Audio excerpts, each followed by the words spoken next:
a look at how to do post stitches, which are used to create patterns in relief, meaning that you're going to push your stitches to the back or the front of your work in order to create texture. Front post double crochet is the stitch that I'm going to use as an example here, but the same technique can be used for any stitch, single crochet, half double, treble, or anything you'd like.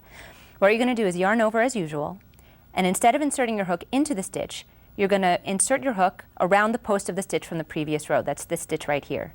From front to back to front around the post, yarn over, and pull up a loop. So you have 3 loops on the hook as usual, and you can see that stitch is already being pulled forward. Now you complete the double crochet as usual. And I'm going to do another one here just so you can see more clearly. Back to front to back to front, yarn over, pull up a loop, complete the double crochet as usual. And if I lay this flat, you'll see here that these 2 stitches are popping forward. Now to push a stitch back, you work a back post double crochet.